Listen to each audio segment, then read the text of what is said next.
DCM DK Shivakumar ಅವರು ಇವತ್ತು ತಮಿಳುನಾಡಿನ ಕುಂಭಕೋಣಂಗೆ ತೆರಳಿ ಅಲ್ಲಿ ಪ್ರತ್ಯಂಗಿರ ದೇವಿ ಮೊರೆ ಹೋಗಿದ್ದಾರೆ. ಹೋಮ ಹವನ ಮಾಡಿಸ್ತಾ ಇದ್ದಾರೆ. ಅದರ ಎಕ್ಸ್ಕ್ಲೂಸಿವ್ ದೃಶ್ಯ ರಿಪಬ್ಲಿಕ್ ಕನ್ನಡಕ್ಕೆ ಲಭ್ಯ ಆಗಿದೆ. ಬೇರೆ ಎಲ್ಲೂ ಇಲ್ಲದ ಆ ವಿಡಿಯೋ ನಮ್ಮಲ್ಲಿ ಮಾತ್ರ ಇದೆ. ತಮಿಳುನಾಡಿನ ಕುಂಭಕೋಣಂನಲ್ಲಿ ನಡೀತಾ ಇರುವಂತಹ ಹೋಮ ಶತ್ರುಗಳ ನಾಶಕ್ಕೆ ಮಾಡುತ್ತಿರುವ ಪ್ರತ್ಯಂಗಿರ ಹೋಮ ಅಂತ ಹೇಳ್ತಾರೆ ಇದನ್ನ. ಒಂದು ಕಡೆ ಕುರ್ಚಿ ಫೈಟ್ ನಡೀತಾ ಇದೆ. ಸಿಎಂ ವರ್ಸಸ್ ಡಿಸಿಎಂ ಅನ್ನೋ ಚರ್ಚೆ. ಇದೆಲ್ಲದನ್ನ ಹೊರತುಪಡಿಸಿ ಡಿಸಿಎಂ ಡಿಕೆ ಶಿವಕುಮಾರ್ ಅವರು ದೇವರು ದಿಂಡ್ರು ಅಂದ್ರೆ ಬಹಳ ನಂಬ್ತಾರೆ. ಅವರು ಹೋಮ ಹವನ ಪೂಜೆ ಪುನಸ್ಕಾರಗಳು ದೇವಸ್ಥಾನಕ್ಕೆ ಹೋಗೋದು ಸರ್ವೇ ಸಾಮಾನ್ಯ.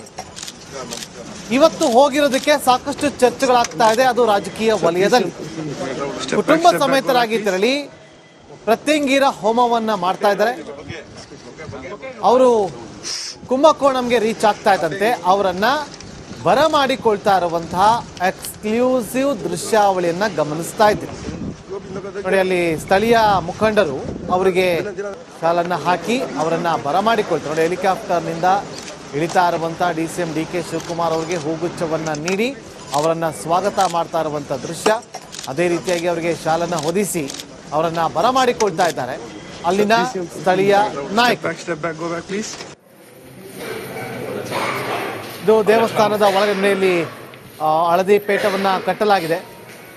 ಪತ್ನಿಯವರು ಕೂಡ ಜೊತೆಯಲ್ಲಿ ತೆರಳುತ್ತಾ ಇರುವಂತಹ ದೃಶ್ಯವನ್ನ ಗಮನಿಸ್ತಾ ಇದ್ರಿ. ಈ ಕುಂಭಕೋಣಂನಲ್ಲಿರುವಂತಹ ಈ ದೇವಿಯ ದರ್ಶನ ಬೇರೆಲ್ಲೂ ನಿಮಗೆ ಕಾಣೋದಕ್ಕೆ ಸಿಗೋದಿಲ್ಲ. ಈಶ್ವರನ ಮೂರನೇ ಕಣ್ಣು ಅಂತ ಕೂಡ ಕರೀತಾರೆ. ಮೂರನೇ ಕಣ್ಣಿನಿಂದ ಹೊರಬಂದಂತಹ ದೇವಿ ಅಂತಲೂ ಕೂಡ ಕರೀತಾರೆ. ನೋಡಿ, ಅವರಿಗೆ ಪೂಜೆಗೂ ಮುನ್ನ, ಹೋಮ ಹವನಕ್ಕೂ ಮುನ್ನ ಅಲ್ಲಿ ಪೂಜೆಯನ್ನ ಮಾಡಿ ಅವರಿಗೆ ಕುಂಕುಮವನ್ನ ಇಡ್ತಾ ಇದ್ದಂಥ ಸಂದರ್ಭದ ದೃಶ್ಯವನ್ನ ಇಲ್ಲಿ ಗಮನಿಸ್ತಾ ಇದ್ದೀವಿ. ಇದಕ್ಕೆ ಆದಂಥ ಒಂದು ವಿಧಾನಗಳಿರುತ್ತೆ. ಆ ಒಂದು ವಿಧಾನದಲ್ಲೇ ಈ ಒಂದು ಪೂಜೆ ಹೋಮ ಹವನ ನಡೆಯುತ್ತೆ. ಡಿನ್ನರ್ ಪಾಲಿಟಿಕ್ಸ್ ಹಲ್ಚಲ್, ಅದರ ಬೆನ್ನಲ್ಲೇ ಡಿಸಿಎಂ ಟೆಂಪಲ್ ರನ್ ಶುರು ಮಾಡಿದ್ದಾರೆ. ಕುಂಭಕೋಣಂಗೆ ಫ್ಯಾಮಿಲಿ ಸಮೇತ ಭೇಟಿ ಕೊಟ್ಟಿದ್ದಾರೆ. ಸತತ 1 ಗಂಟೆ ಕಾಲ ಡಿಕೆಶಿ ಕುಟುಂಬ ಪ್ರಾರ್ಥನೆಯನ್ನ ಸಲ್ಲಿಸಿದೆ. ಬಳಿಕ ವರದರಾಜು ಪೆರಮಾಳ್ ದೇವಸ್ಥಾನಕ್ಕೆ ಭೇಟಿಯನ್ನ ಕೊಡಲಿದ್ದಾರೆ ಡಿಸಿಎಂ ಡಿಕೆ ಶಿವಕುಮಾರ್ ಅವರು. ಇತ್ತ ಡಿನ್ನರ್ ಪಾಲಿಟಿಕ್ಸ್ ಜೋರಾಗಿ ನಡೀತಾ ಇದೆ ರಾಜ್ಯ ಕಾಂಗ್ರೆಸ್ ಪಾಳ್ಯದಲ್ಲಿ. ಆದ್ರೆ ಅತ್ತ ಮತ್ತೊಂದು ಕಡೆ ಡಿಸಿಎಂ ಡಿಕೆ ಶಿವಕುಮಾರ್ ಅವರು ಪಾಲಿಟಿಕ್ಸ್, ಡಿನ್ನರ್ ಪಾಲಿಟಿಕ್ಸ್ಗೂ ಇದಕ್ಕೂ ಯಾವುದೇ ಸಂಬಂಧ ಇಲ್ಲ ಅನ್ನೋ ರೀತಿಯಲ್ಲಿ ಟೆಂಪಲ್ ರನ್ ಶುರು ಮಾಡಿದ್ದಾರೆ. ನೋಡಿ, ಡಾಕ್ಟರ್ ಜಿ ಪರಮೇಶ್ವರ್ ಅವರು ಡಿನ್ನರ್ ಪಾಲಿಟಿಕ್ಸ್ ಅನ್ನು, ಡಿನ್ನರ್ ಮೀಟಿಂಗ್ ಅನ್ನ ಅರೇಂಜ್ ಮಾಡಿದ್ರು, ಡಿನ್ನರ್ ಆಯೋಜನೆ ಮಾಡಿದ್ರು ದಲಿತ ಸಮುದಾಯದ ಮುಖಂಡರಿಗೆ. ಆದ್ರೆ ಅದನ್ನ ರಣದೀಪ್ ಸಿಂಗ್ ಸುರ್ಜೇವಾಲಾ ಅವರು ಪತ್ರವನ್ನ ಬರೆದು ಅದನ್ನ ಈಗ ಮಾಡೋದು ಬೇಡ ಅಂತೇಳಿ ಸೂಚನೆ ಕೊಟ್ಟ ಬಳಿಕ ಅದು ಪೋಸ್ಟ್ಪೋನ್ ಆಗುತ್ತೆ. ಪೋಸ್ಟ್ಪೋನ್ ಆದ ಬಳಿಕ ಪರಮೇಶ್ವರ್ ಅವರು ಹೇಳ್ತಾರೆ ಅದು ಅಲ್ಲಿಗೆ ರದ್ದಾಗಿಲ್ಲ, ಮುಂದೆ ಮಾಡ್ತೀವಿ, ದಿನಾಂಕ ತಿಳಿಸ್ತೀವಿ ಅಂತೇಳಿ. ಇದರ ಬೆನ್ನಲ್ಲೇ ಈಗ ಟೆಂಪಲ್ ರನ್ ಶುರು ಮಾಡಿರೋದಲ್ಲದೆ ಪ್ರತ್ಯಂಗಿರ ಹೋಮವನ್ನ ಮಾಡಿಸ್ತಾ ಇದ್ದಾರೆ. ಸಾಕಷ್ಟು ಚರ್ಚೆಗಳಾಗ್ತಾ ಇದೆ. ಡಿಸಿಎಂ ಡಿಕೆ ಶಿವಕುಮಾರ್ ಅವರೇ ಮಾತಾಡಿದ್ದಾರೆ, ಕೇಳ್ಕೊಂಬರೋಣ ಬನ್ನಿ. Wherever there is no BJP government, they are doing partition. Unnecessary, they are creating problem. You see, they wanted to take the powers of the state government in the administration of the institutions also. They want more powers. So they are not giving proper funds to the non-BJP ruled states. That is why all of them are fighting our right, our tax. So whatever we are paying to the central government, we are not getting proper benefit for the states. So let us all fight together. Wherever there is no BJP government, they are doing partition. Unnecessary, they are creating problem. You see, they wanted to take the powers of the state government in the administration of the institutions also. They want more powers.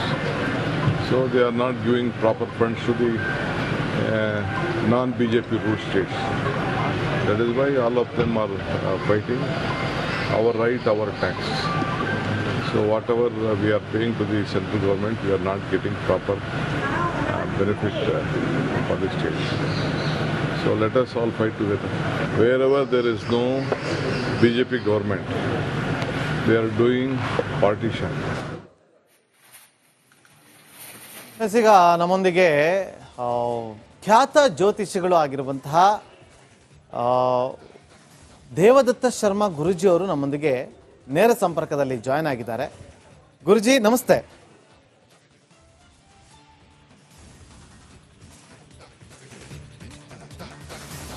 ಗುರುಜಿ ನಮಸ್ತೆ, ನನ್ನ ಧ್ವನಿ ಕೇಳಿಸ್ತಾ ಇದೆಯಾ?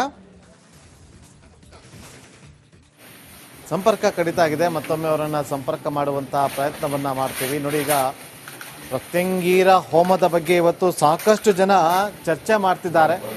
ಅದರಲ್ಲೂ ರಾಜ್ಯ ರಾಜಕೀಯದ ಪಡಸಾಲೆಯಲ್ಲಿ ನಾನಾ ರೀತಿಯಲ್ಲಿ ಚರ್ಚೆಗಳಾಗ್ತಾ ಇದೆ. ಡಿ ಕೆ ಶಿವಕುಮಾರ್ ಅವರಿಗೆ ಬೇರೆ ಪಕ್ಷದಲ್ಲಿರುವಂಥ ಶತ್ರುಗಳಿಗಿಂತ ಅವರದ್ದೇ ಪಕ್ಷದಲ್ಲಿ ಶತ್ರುಗಳು ಜಾಸ್ತಿ ಜನ ಇದ್ದಾರೆ ಅನ್ನೋ ಚರ್ಚೆಗಳು ರಾಜಕೀಯದಲ್ಲಿ ಆಗ್ತಾ ಇರೋದು.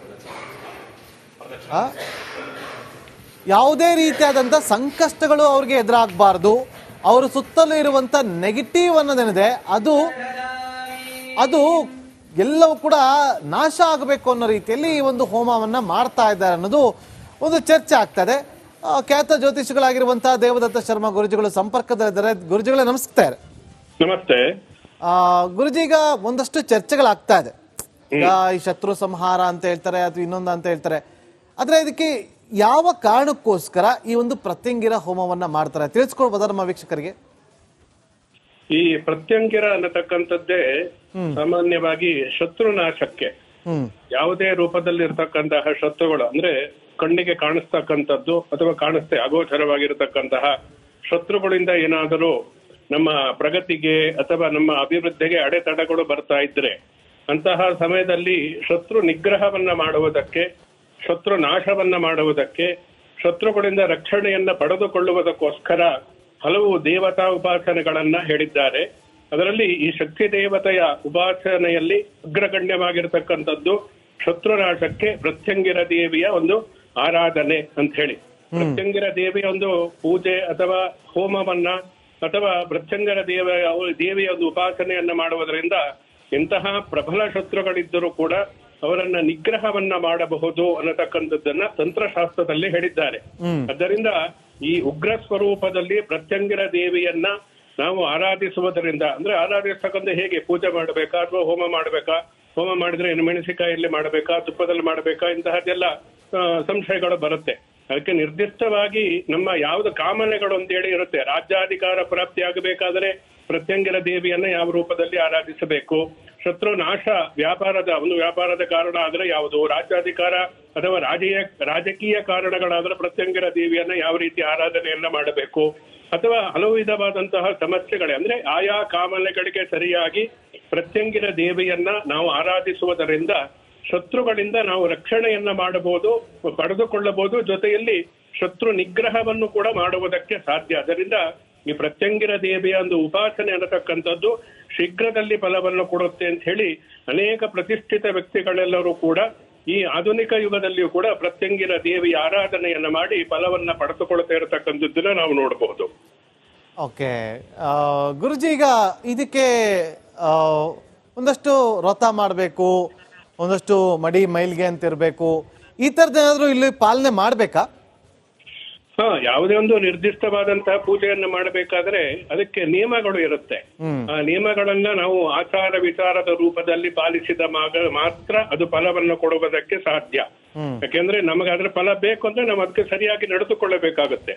ನಾವು ಉಗ್ರ ಸ್ವರೂಪದಲ್ಲಿ ಆರಾಧನೆಯನ್ನ ಮಾಡಿದರೆ ಅದಕ್ಕೆ ಸರಿಯಾಗಿ ಅಂದ್ರೆ ಕಟ್ಟುನಿಟ್ಟಿನಲ್ಲಿ ನಾವು ಇರಬೇಕಾಗುತ್ತೆ. ಅದಕ್ಕೆ ನಿರ್ದಿಷ್ಟವಾದ ದಿವಸಗಳ 48 ದಿವಸ, ಒಂದು ಮಂಡಲ ಇರಬಹುದು, 12 ದಿವಸ ಇರಬಹುದು, 9 ದಿವಸ ಇರಬಹುದು, ಒಂದು ವಾರ ಇರಬಹುದು. ಹೀಗೆ ನಿರ್ದಿಷ್ಟ ಒಂದೊಂದು ದೇವಿ ಆರಾಧನೆಗೆ ಒಂದೊಂದು ರೂಪವಾದ, ಕೆಲವೊಂದು ದೇವಿ ಆರಾಧನೆಯಲ್ಲಿ ಮಾಂಸಾಹಾರವನ್ನ ತ್ಯಜಿಸಬೇಕಾಗುತ್ತೆ, ಮದ್ಯಪಾನವನ್ನ ಮಾಡಬಾರದು, ಅದು ಬ್ರಹ್ಮಚರ್ಯವನ್ನ ಆಚರಿಸಬೇಕಾಗುತ್ತೆ, ಭೂಮಿ ಶಯನ ಅಂದ್ರೆ ಭೂಮಿಯಲ್ಲೇ ಮಲಗಬೇಕಾಗುತ್ತೆ, ಅಂದ್ರೆ ಹಾಸಿಗೆ ಮೇಲೆ ಮಲಗಬಾರದು. ಹೀಗೆ ನಿರ್ದಿಷ್ಟವಾದಂತಹ ನಿಯಮಗಳನ್ನ ನಾವು ಪಾಲನೆಯನ್ನ ಮಾಡಬೇಕು.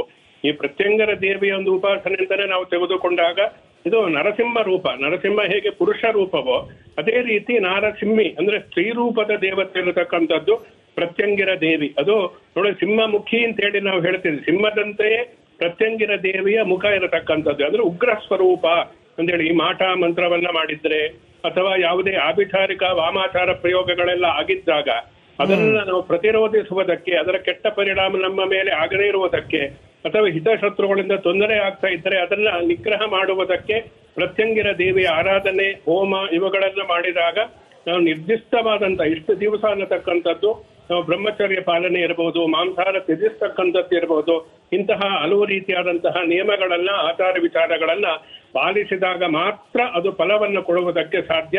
ಆ ಮೂಲಕ ಅದನ್ನು ಸರಿಯಾದ ರೀತಿಯಲ್ಲಿ ನಾವು ಪಾಲಿಸಿದಾಗ ಅದು ಶೀಘ್ರದಲ್ಲಿ ಫಲವನ್ನು ಕೊಟ್ಟು ನಾವೇನು ಅಂದುಕೊಂಡಿರ್ತೀವೋ ಪ್ರತ್ಯಂಗಿರ ದೇವಿಯ ಪೂಜೆಯಿಂದ ಏನಾಗಬೇಕು ಅಂತ ಅದು ಶೀಘ್ರದಲ್ಲಿ ಫಲಿಸಿಯೇ ಫಲಿಸುತ್ತೆ.